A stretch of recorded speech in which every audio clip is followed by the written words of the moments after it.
Mesdames, Messieurs, bonsoir et merci de nous retrouver sur Canal 2 International pour cet autre rendez-vous de l'invité de la semaine qui a voyagé et a capturé un roi de la montagne pour vous. Surtout quand on parle de l'unité nationale, il incarne véritablement cette unité nationale au Cameroun. Il est auteur, compositeur, interprète, producteur musical, entrepreneur camerounais. Sa musique a bercé plusieurs générations et dans l'opinion publique, on parle de l'homme qui ne vieillit pas. Il nous dira certainement quelque chose tout à l'heure. C'est le prince Dédi Eyango et je découvre son prénom, Pierre-Adolphe Dédi Eyango, le roi des montagnes. C'est son petit nom, son surnom d'artiste et même dans la communauté artistique au Cameroun. Prince Dédi Eyango, bonsoir. Bonsoir Lille. Comment vous allez? Je vais bien. Ça se voit. Tu as toujours bien mis, toujours assez jeune. Qu'est-ce qui se passe dans votre tête? Alors, tout ceci, c'est dans la tête. Il faut rester positif dans la vie. Et c'est ce que je sais faire le mieux, rester positif. Je suis détaché de beaucoup de choses. Donc, du coup, je reste toujours aussi jeune, aussi gai, parce que je me prends pas la tête, en tout cas. Parce qu'il y a des personnes de votre génération aujourd'hui qui ont du mal à tenir debout, qui ont du mal à avoir des plaquettes de chocolat, à être droit dans les bottes. Mais vous, c'est une éternelle jeunesse. Après autant d'années. En dehors du fait, on peut parler du sport, de l'alimentation, mais ça reste aussi quelque chose qui vient peut-être de ma famille. Puisque lorsqu'on voyait ma mère, ma maman à 87 ans, elle s'était née encore debout, elle faisait des trucs. Et donc, elle paraissait jeune, elle était comme une femme de 60 ans. Ouais, donc je pense que j'ai pris ça des jeunes aussi de mes parents. Ouais, notre famille, mes frères et sœurs, on ne vieillit pas très vite. D'accord, c'est une grâce. Hein? C'est une grâce. Et aujourd'hui, vous avez des petits surnoms, prince, roi des montagnes. Et du coup, ça met à l'écart votre véritable prénom, Pierre-Adolphe. Pierre-Adolphe, oui. Ça ne vous dérange pas? Non, pas du tout, parce que, en fait, je n'ai jamais utilisé le prénom en public. Oui, en dehors des documents officiels. Oui, c'est un prénom que je n'ai jamais utilisé. Bon, mais si au prime abord, je m'étais fait appeler Pierre-Adolphe Dédi Eyango, je pense que les Camerounais se seraient habitués, mais depuis le début de ma carrière, je n'ai jamais utilisé ce prénom. Pourquoi Prince alors? Prince, au-delà du fait que je sors d'une famille royale en galmois, parce que ma maman était une princesse, la fille du premier chef de chez nous, le chef Ndjanjo.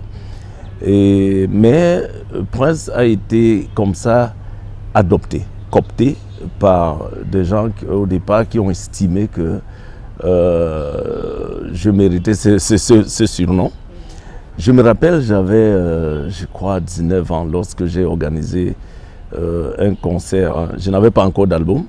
J'ai organisé un spectacle au club municipal en Konsamba. Toi qui as fait un Konsamba, oui, c'est chez moi en Konsamba. Voilà. C'est entre nous, hein, les gens. C'est entre nous, les enfants de Konsamba. Alors, l'impresario, il s'appelait Epo, Monsieur Epo. Et c'est lui qui m'a présenté comme le prince des montagnes. Maintenant, mesdames et messieurs, je vais vous présenter le prince des montagnes. Alors, le moment venu, il fallait sortir les disques, les albums. J'ai dit, waouh, c'est un nom qui sonne, j'aime ça. Je suis des montagnes et s'il m'a appelé le prince des montagnes, ça veut dire que je représente des montagnes. Et ça annonce de très belles couleurs. Vous êtes troisième de votre famille avec un papa pasteur. Pourquoi un enfant de pasteur se retrouve dans la musique? Il n'y a pas eu conflit à la maison? Aujourd'hui, bon, on peut comprendre ça mieux, mais à l'époque, c'était très difficile de voir un enfant grandir au sein de l'église, chanter ou aller dans des bars ou faire des cabarets. C'était très mal pris. Et mon père ne vivait pas. Je ne peux pas savoir s'il était vivant, si je serais musicien ou pas. Je ne peux pas savoir. Mais comme c'était... C'est un appel, on ne choisit pas de devenir musicien quand on est né musicien. Bon, j'ai pu surmonter tous les obstacles au niveau de la famille pour devenir musicien. Donc, ce n'était pas accepté, il faut le dire. Mais vous avez quand même fait la chorale? Oui, j'ai fait la chorale. Déjà que je chantais à l'église à l'âge de 5 ans, puisque je prêchais aussi, hein, le culte des enfants. Mon père m'a initié. Voilà, donc je chantais à l'église et aussi je chantais dans les chorales. Et à quel moment vous décidez, parce qu'en 83, c'est là où vous sortez véritablement votre premier album. À quel moment vous décidez donc de vous lancer de façon officielle et professionnelle dans la musique? Depuis l'âge de 16 ans. Depuis l'âge de 16 ans, quand j'ai commencé à jouer à la guitare, ouais, j'avais déjà... C'est votre instrument de prédilection. Voilà. Donc, en fait, je savais, à l'âge de 7 ans, 10 ans, je voulais être musicien. C'est un choix, c'est la carrière que j'avais choisie. L'appel de Dieu. C'est l'appel de Dieu. Je voulais devenir musicien, je rêvais devenir musicien. Et d'ailleurs, c'est pour cela que j'ai déménagé à Douala, parce que je voulais être musicien. Donc, c'est pas venu comme ça au hasard. C'est un appel que j'avais depuis mon temps d'enfance. D'accord. De 83 avec Weringa à aujourd'hui, avec des titres comme Service libre, Salut des mariés, Humour calculé qui est un tube, Sol Botingo, Si tu me mens. Entre tous ces titres-là, lequel de ces albums a été pénible pour vous? Je pense que chaque album, surtout chaque chanson, a sa particularité. Et j'ai toujours donné le meilleur de moi-même. À chaque fois que je crie une chanson ou je compose ou je vais sortir une chanson, je prends le même temps. Ça prend du temps pour écrire les textes que je fais. Et ça prend du temps pour arranger les mélodies, les rythmes et tout ça. Donc je donne beaucoup de temps à chaque chose. Vous avez quand même un album cœur ou bien...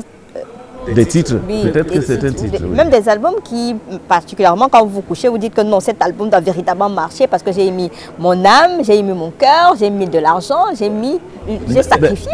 Malheureusement, l'album que j'aime le plus n'est pas très connu. Il s'appelle Métamorphose.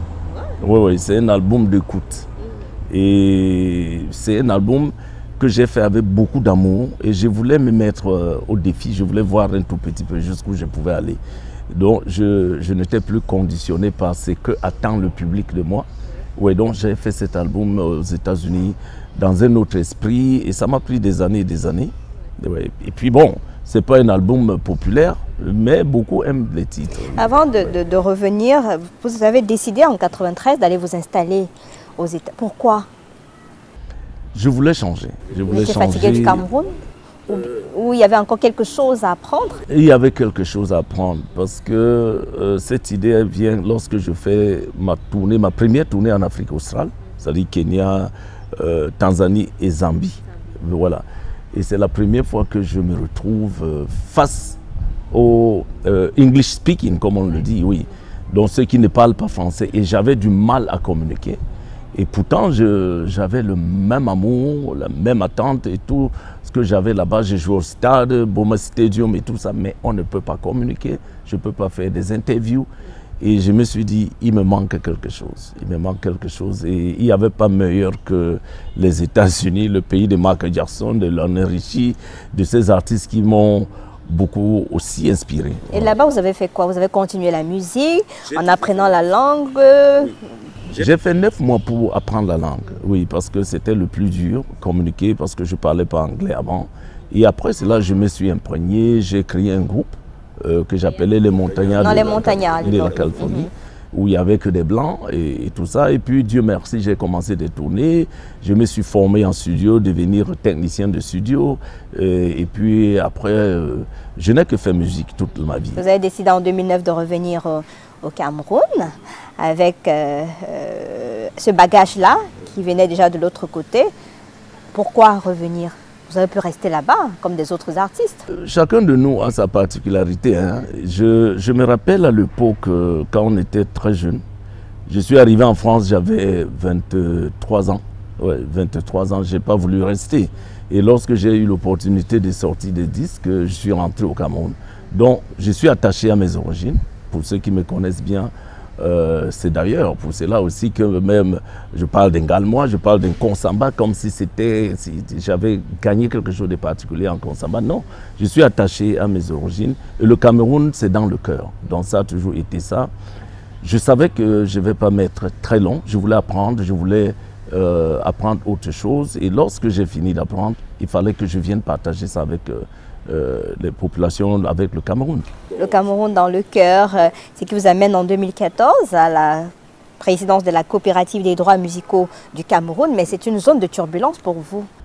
Oui, disons que... Avec une affaire de double nationalité qui vous a profondément marqué. Oui, déjà Lille, je reviens au Cameroun, je commence à faire des productions parce que je pouvais produire des Noirs américains, on les voit partout qui chantent, hein, même mes voisins voulaient sortir des disques et tout ça. Mais je me suis toujours dit que l'Amérique n'a pas besoin de moi.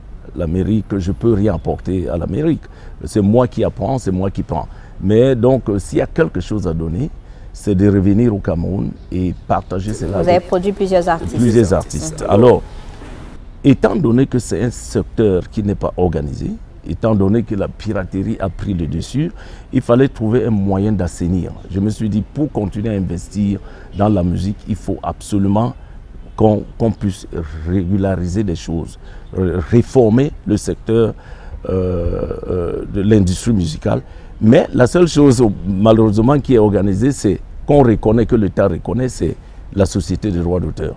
Oui, donc il fallait, j'ai pensé qu'il fallait prendre cela, essayer de remettre les choses en ordre. Apporter votre touche. Apporter ma touche et réorganiser les choses et puis investir davantage. Bon, maintenant, lorsqu'on ne connaît pas tous les contours, les enjeux, je croyais que la bagarre était entre les artistes. Je ne savais pas que la bagarre était plus élevée. Donc, et maintenant, on fait face à la politique, on fait face aux enjeux et aux intérêts.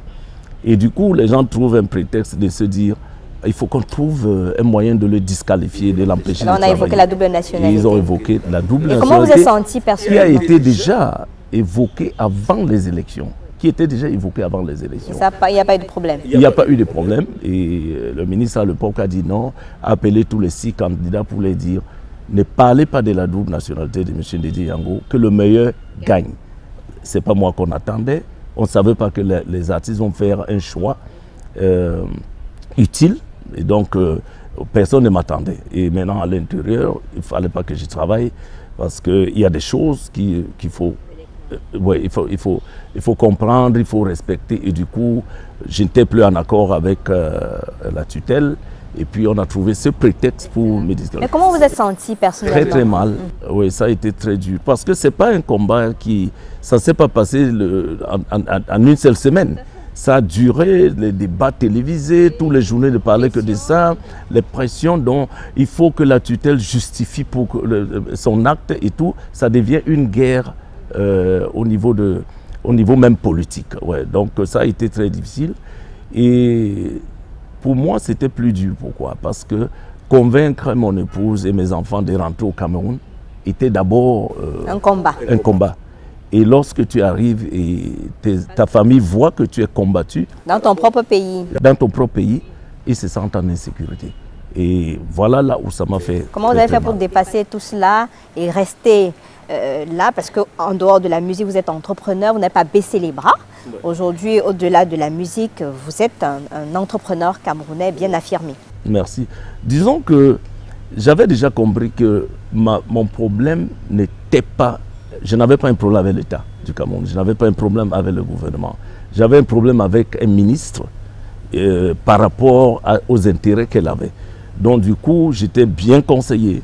Donc, je savais que je n'ai pas de problème avec l'État du Cameroun. Donc j'ai été protégé. Surtout que vous avez porté les couleurs du Cameroun. Voilà, voilà. Donc du coup, j'ai décidé de rester. Et puis je ne voulais pas repartir. Je n'ai plus jamais voulu repartir du Cameroun. Je l'ai fait avant. Faire ça aujourd'hui, je ne peux pas.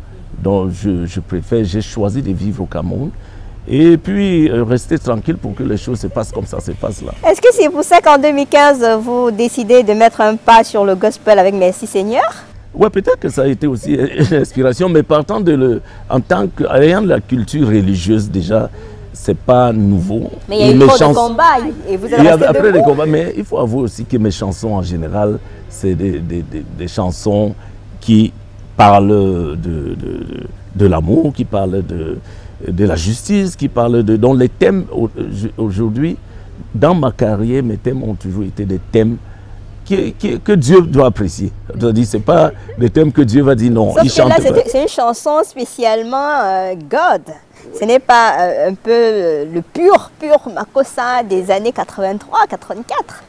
Ouais, c'est pour ça qu'on a classé un moment véritablement cette chanson dans le gospel. Dans le gospel, tout à fait, parce que bon, là je parle de Dieu plus ouvertement, et il faut reconnaître que c'était aussi la première fois que je louais vraiment le Seigneur, même si je le fais depuis toute ma vie, mais à travers des chansons, c'était la première fois, et je pense que cette traversée-ci m'a aidé, m'a inspiré pour que je puisse écrire une telle chanson. Avant de continuer, je voudrais vous demander, Preya Musique, votre groupe Les Montagnes, ça devient quoi aujourd'hui? Preya continue à exister puisque c'est Preya qui fait mes productions. Il faut avouer que ce n'est pas l'activité principale aujourd'hui pour moi parce que c'est un secteur qui, comme je le disais avant, qui est très compliqué. Donc, avec toute la bonne volonté que l'on peut avoir, on veut aider. Mais si on n'a pas de retour sur investissement, ça devient très compliqué. Et aujourd'hui, on est parti dans Dédié Yango, Makossa pur avec Makossa pop. Pourquoi?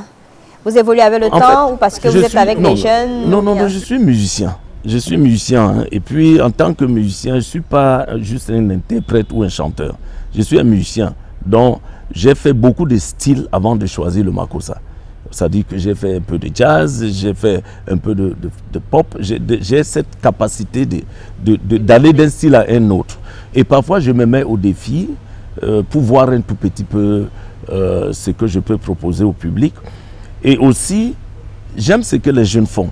Oui, le fait déjà d'aimer les jeunes, ça permet que, bon, je passe beaucoup de temps avec eux. Est-ce que c'est l'influence aussi de vos deux filles qui sont dans la musique? Tout est possible, oui. Tout est possible parce que je passe beaucoup de temps avec... Vous n'avez pas eu mal qu'elles se retrouvent en train de faire de la world music au lieu de suivre aussi un peu du pur Makossa de papa ou exiger parfois? Je pense pas. On ne doit pas demander aux enfants de réfléchir comme si on était dans les années 80 quand même. Hein. Mais ça a été critiqué, non? Vous savez qu'il y a eu quand même sur les réseaux sociaux où on voyait un Dédié Yango dans une pure souche et voir ses filles dans la wall avec la mondialisation. À un moment, on ne comprenait pas. Non, vous savez que les Camerounais critiquent toujours et on critique sans avoir des éléments. On ne connaît pas, on ne fait pas des analyses.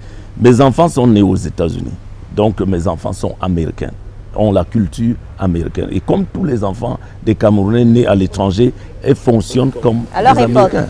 Donc il a fallu beaucoup d'efforts pour que mes enfants choisissent le Cameroun d'abord. Il fallait trouver l'argument. L'argument, il fallait les convaincre, il fallait influencer pendant beaucoup d'années pour que mes enfants deviennent les enfants qui aiment le ndolé, le foufou, qui se baladent, qui entreprennent le Cameroun. Qui sont au Cameroun.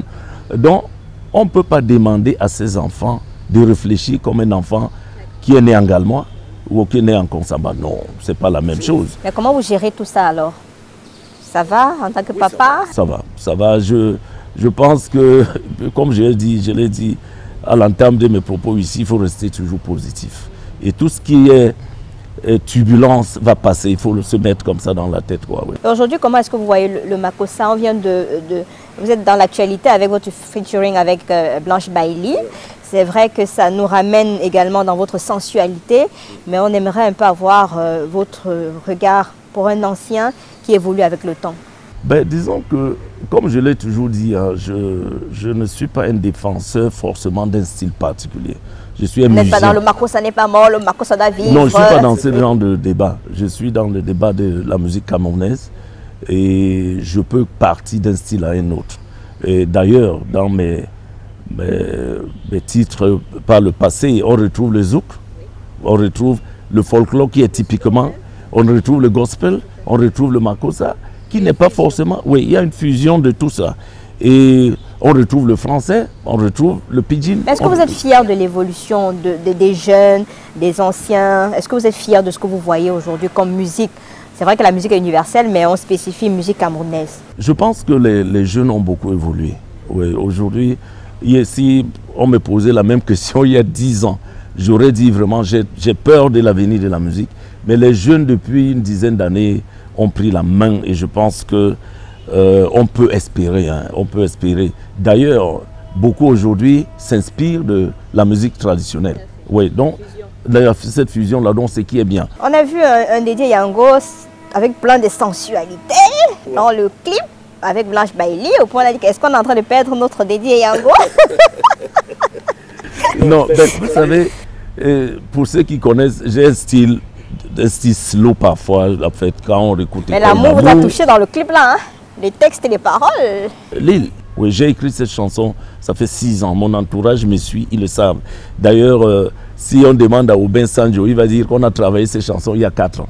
Wow. Il y a 4 ans. Donc maintenant, je voulais un jeune pour faire le featuring. Et j'ai rencontré Blanche qui avait une voix particulière. J'ai travaillé avec elle dans un projet d'une entreprise de la place. Ouais. Et c'est ainsi qu'on s'est rencontrés. Et puis j'ai découvert une fille qui a une voix singulière. Et elle n'était pas la seule hein, à qui j'ai envoyé la chanson. Ouais. Elle a été proactive, elle a été rapide, elle a saisi l'opportunité et ça m'a marqué. Ouais, ouais. On s'est vu à peine parce que tout était... On s'envoyait des chansons. Avec la technologie. Oui, on n'a pas travaillé en studio ensemble. On n'a jamais fait... Oui, on n'a jamais fait. Moi, j'ai eu la chair de poule, je n'ai pas reconnu le DJ Yango. Il dit comment trop de mais enfin, qu'est-ce qu'il y a de différent avec École d'amour? Non, c'est-à-dire que le personnage, le rôle et tout, la sensualité, et même, il y a eu la fusion avec Blanche Bailey dans le clip. C'était. Au point, il y a eu des commentaires sur la toile, hein, on dit qu'il ne faut pas finir. Et Blanche et moi, comme je disais, on n'a pas eu le temps de s'asseoir. Hein. Oui, même dans le tournage, elle a fait ses parties, moi j'ai fait mes parties, on ne s'est jamais rencontrés. Et puis on s'est vu pendant tout ce qu'on a fait là, c'est 1 heure du temps. Wow. 1 heure de temps. Ouais, tout ce que Blanche et moi, on s'est vu, je suis arrivé, il était 21 h. Donc on ne voulait plus renvoyer le tournage. On a dit allons-y, allons-y. Donc la seule fois que j'ai passé de temps avec Blanche, c'était pendant le tournage. Bravo. Et maintenant, les Camerounais peuvent interpréter les choses. Nous sommes des artistes. Oui, mais c'est vraiment magnifique. Et il faut rester dans le rôle. Lorsque tu veux passer un message, il faut jouer le rôle. Je vais vous dire félicitations de tenir la main à cette nouvelle génération parce qu'on a toujours pensé que l'ancienne génération ou bien les aînés ne tendent pas forcément la main. Il y a une rupture. Mais avec ce qu'on voit aujourd'hui, un peu tout. Moi, j'apprécie beaucoup ce que les jeunes font. Donc déjà, ça ne sera pas la dernière. On va faire beaucoup d'autres futurs. Il y aura certainement beaucoup de choses. On est en plein dans la semaine de l'unité nationale et vous parlez beaucoup de Cameroun avec passion, avec amour, au point de laisser, nous on dit la belle vie, hein, de l'autre côté pour revenir ici vivre les réalités. Vivre la réalité. Quel est le rôle de la musique dans la construction de l'unité nationale, selon vous? C'est un moment particulier pour un artiste lorsqu'on parle de l'unité nationale. Parce que c'est ça aussi le rôle de la musique. Parce que la musique unit le peuple. C'est à travers la culture qu'un peuple s'identifie. Donc, lorsqu'on parle de la fête de l'unité nationale, ça concerne, chaque artiste doit se sentir concerné. Et tout ce que nous avons toujours fait, c'est pour unir. C'est la musique qui unit, c'est la culture qui unit. Donc, c'est des moments particuliers pour moi. Et c'est la seule fête aujourd'hui qui est plus représentative que lorsqu'il faut parler de notre nation. À l'époque, je me rappelle qu'on fêtait la fête de l'indépendance, c'était, je crois, c'est le 1er janvier 1960 qu'on a eu. Bon, c'est ça qu'on célébrait. Aujourd'hui, c'est la fête de l'unité. Et nous, on a toujours chanté pour l'unité, pour la paix et pour tout ce que ça comporte. Est-ce que vous pensez véritablement qu'aujourd'hui, cette musique-là joue ce rôle au regard des divergences, des clashs qui existent dans l'entreprise, dans l'industrie musicale? Le seul moment où les Camerounais sont unis, c'est quand ils dansent sur une chanson, n'est-ce pas? Ou encore ils regardent un match. Oui, lorsqu'on met une chanson, on ne cherche pas à savoir qui a chanté. Lorsqu'elle est belle, elle est belle. On ne veut même pas être de cette tribu, on écoute et puis... On écoute et on aime. Parce que, comme je disais, la musique a peut-être deux langages. Hein. C'est-à-dire que c'est la mélodie et c'est le rythme. Donc, qu'on comprenne ce que l'on chante ou pas, on aime. Et la musique joue un rôle très important. Peut-être que chez nous, au Cameroun ici, on n'implique pas beaucoup des artistes dans certaines crises. C'est ce que j'allais vous demander, avec l'unité nationale, avec ce moment où on appelle les uns aux autres au vivre ensemble, est-ce que vous vous sentez véritablement interpellé, impliqué dans la construction de cette nation en tant qu'artiste? Absolument, parce que à travers nos musiques, hein, nous retrouvons partout où nous allons. J'étais encore plus jeune à l'époque lorsque je faisais le tour de Bamenda, de Bangui, Djenicom et tous ces endroits-là. Donc, lorsqu'on reste, celui qui aime ce que je fais ne cherche pas à savoir si je suis francophone ou anglophone ou encore si je suis Sawa ou de telle tribu. Donc, nous avons un rôle à jouer. Et comme je l'ai dit tout à l'heure, il faudrait qu'on implique les hommes de culture davantage parce que eux, ils sont mieux écoutés. Ouais, ils sont mieux écoutés et chaque artiste qui a marché dans ces pays a envahi une famille. Qu'elle soit au plus profond de Bamenda, on a écouté Youmous Kakule, on joue Youmous Kakule. Et je ne suis pas le seul. Donc les artistes devraient plutôt servir de vecteurs, c'est-à-dire qu'on utilise pour ramener la confiance, ramener la paix. D'accord. Est-ce que Prince Dédé Yango vous a suffisamment reconnu dans ce Cameroun, avec tout ce que vous avez donné depuis autant d'années? Pour répondre à cette question, il faut faire des comparaisons, il faut des éléments de comparaison. C'est-à-dire, si je vois un Dédé Yango en Côte d'Ivoire ou un Dédé Yango dans un autre pays, je dirais non. N'est-ce pas? Parce que ce n'est pas un problème personnel, mais c'est un problème d'organisation globale du système qui n'est pas organisé pour reconnaître les valeurs. Ce n'est pas seulement au niveau des artistes. Pourquoi nos footballeurs, pour qu'ils deviennent grands, ils doivent être s'exiler? Ouais, pourquoi les médecins se plaignent? Pourquoi les journalistes se plaignent? Donc on ne peut pas dire que ce n'est que les artistes. On aurait bien voulu voir un Dédé Yango honoré par le chef de l'État le 20 mai, qui est l'unité nationale, pour un artiste qui porte cette unité-là depuis autant d'années, pour qui le Cameroun est cher, parce que ce sont des exemples, des modèles. Je pense que l'honneur, ça dépend de ce qu'on appelle être honoré. Est-ce que c'est vous parlez là de quoi? Des médailles? J'en ai déjà eu quand même. Hein. J'en ai déjà eu. Je suis chevalier de l'ordre de la valeur. Donc, et qui sait ce qui arrive. Donc pour dire que il faut garder espoir. On revient encore, il faut rester optimiste. On s'achemine déjà vers la fin de cet entretien. Il y a un message forcément d'unité nationale pour les artistes.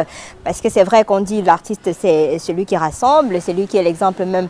Mais à l'intérieur des artistes, il y a la division. Je veux dire ici que les Camerounais aujourd'hui sont un peu plus divisés qu'hier. Donc ce n'est pas un problème forcément des artistes. Lorsqu'on parcourt un peu les réseaux sociaux, on voit comment les gens se déchirent, ils ne sont pas les artistes. Lorsqu'on voit tout ce qui se passe au niveau du sport, ce ne sont pas les artistes. Hein. Lorsqu'on voit des guerres entre certains journalistes, les clans de journalistes et tout, ce ne sont pas des artistes. Je pense que chaque Camerounais à son niveau devrait faire un effort pour faciliter la vie à son prochain. Ouais. Et nous devons aimer notre pays. Il faudrait que pour une fois qu'on redevienne Camerounais, comme on l'était dans les années 80, 70. On pouvait laisser son enfant chez le voisin sans avoir peur. Chez le voisin sans problème. Donc il y a beaucoup de problèmes de sécurité, de jalousie aujourd'hui, de méchanceté même. C'est-à-dire que les gens n'aiment pas voir les autres progresser. Ils ne sont pas contents, oui, ils sont plutôt contents quand ils voient les autres pleurer. Donc c'est un problème global et il faudrait que la fête de l'unité nationale soit pour nous un pont que nous devons tous traverser et se tenir en main. Oui. Donc moi je pense que si on se limite au niveau des artistes divisés, on ne pourra pas évoluer. Alors je vais vous permettre, hein, puisqu'on a la chance de vous avoir, de parler de votre casquette d'entrepreneur pour sortir. Il y a le cabaret en Konsamba, il y a également cette distribution avec les boissons du Cameroun. Ce sera l'occasion. Oui, mais bon, déjà que merci parce que vous parlez des boissons du Cameroun, d'où j'ai plusieurs casquettes aussi. Hein. Au-delà de la distribution de la bière pression, je m'occupe des animations, donc de tout ce qui est de l'animation du marché même, le placement de personnel. Et donc, c'est une occupation et je suis passionné, j'adore ce que je fais.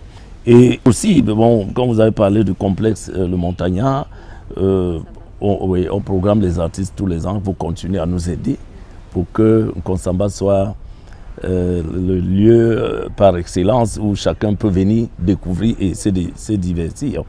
Donc voilà, en tant qu'entrepreneur, on emploie beaucoup de gens et comme vous l'avez dit tout à l'heure, si je reste aux États-Unis, je ne peux pas employer tous ces Camerounais, je ne peux pas donner la chance à toutes ces familles. Donc je suis fier d'être au Cameroun et de travailler et surtout payer mes impôts. Tout à fait, payer les impôts. Vous allez nous promettre de nous envoyer la programmation tous les jeudis pour le complexe Montagna, parce qu'il y a une page le vendredi dans le journal où on fait les rendez-vous culturels, un peu comme on a utilisé avec le grand Elvis Kemayou, votre vidéo, ce sera important. Alors, Prince Dédié Yango, merci d'avoir accepté notre invitation. C'est vrai que parler avec vous, on peut passer 1 an, 2 ans, 3 ans, voire 4 ans. Merci de votre disponibilité et merci d'être la personne que vous êtes. Hein. Vous êtes l'exemple même de cette unité nationale dont on a besoin. Est-ce qu'il y a un mot en galmois? En galmois, bon, tout le monde ne comprend pas en galmois. Mais bon, nous sommes de Jongwan et nous et canal de Nami. Alors je disais, je saluais tout le peuple Ngonisongo, comme on nous appelle, parce que même dans notre peuple, il y a plusieurs, comment on appelle ça? Des groupements. Des groupements, plusieurs groupements.